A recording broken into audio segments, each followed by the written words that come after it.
Hey, my name's Steven with Woodworking, and I made a bench. We were able to find some old benches in the back of a barn that were going to be used for firewood. So rather than that, we were able to find a different use for them. After we cleaned up the logs, you could see how nice the grain pattern was in there. Also, they had nice water damage lines in there. So once we cleaned them up, we went straight into the epoxy pour. We decided that the green tint of the epoxy would go nicely with the maple finish of the actual wood. So you can see how slowly I'm going in this video right now. The reason for that is I want to make sure that I'm wasting as little epoxy as I can, and if there's any leaks, I want to be able to catch them while they're happening. On top of that, for an extra measure, I put a silicone bead around to reduce the overflow. The removal of the back of the formwork was pretty simple, just because we were able to put some tuck tape where the epoxy would actually be tied into it. Now when we peeled it off, the bond between the tape and the epoxy snapped right off. After that, I just had to clean up a couple of patches I used for spacers, and I was ready to start sanding.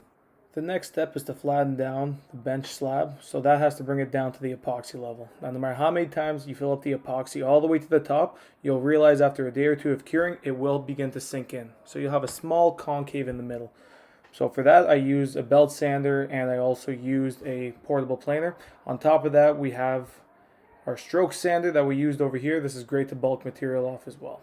A process I didn't catch at the beginning was how we debark this live edge slab. So in order to do that, we use a draw knife, and coincidentally sometimes you will also have some gouges. So right now I'm just going to clean up all of the gouges, just going to start out at 100 grit sandpaper, and I'm going to work my way up to 220 before I put the finish on, for both the siding and for the slab itself. Now the slab itself, take a couple passes through just so it has the illustrious sign that you're looking for. We always pour a bit extra so that we have some cutaway to complete at the end. So as you can see here, we're just squaring it off on both sides. To get a clear finish for both the wood and the epoxy, I typically use Osmo oil. It's just an easy to apply product.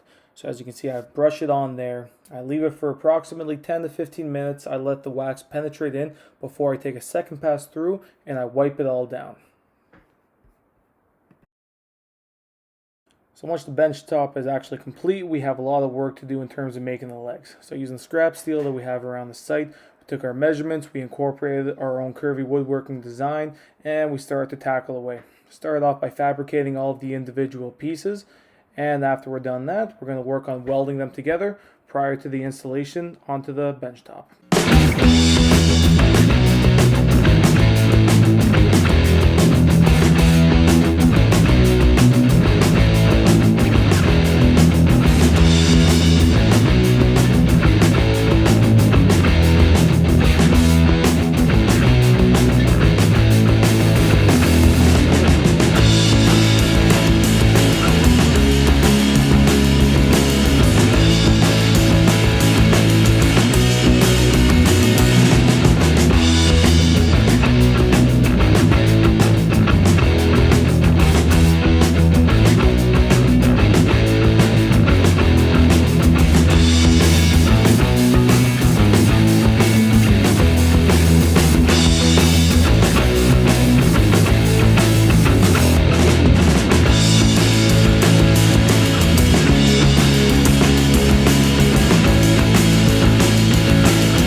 Once the welds are completed, we have to make sure that we clean away any excess debris. So we just take a quick grinder pass through there. So it actually turns out to be a pretty large task.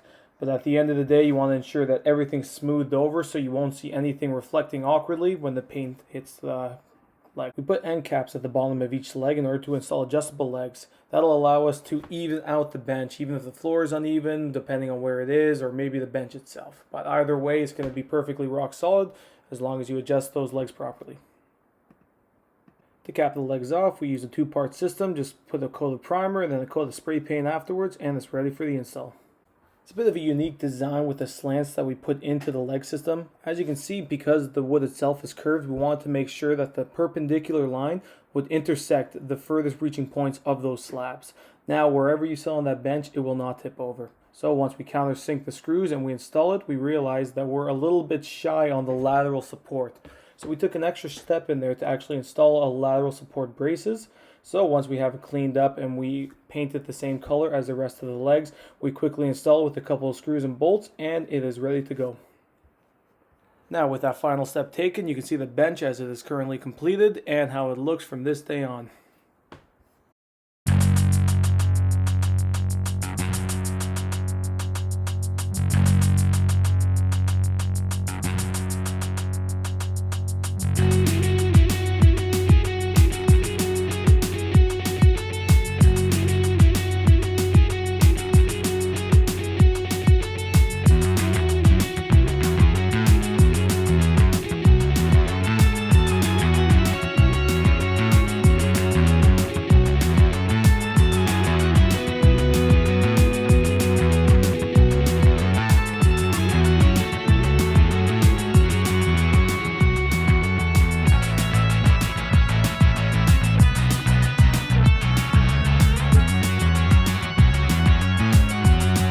watching our very first video from Curvy Woodworking. As you can see, we were able to take an old piece of scrap from the back of a barn and turn it into a piece of art.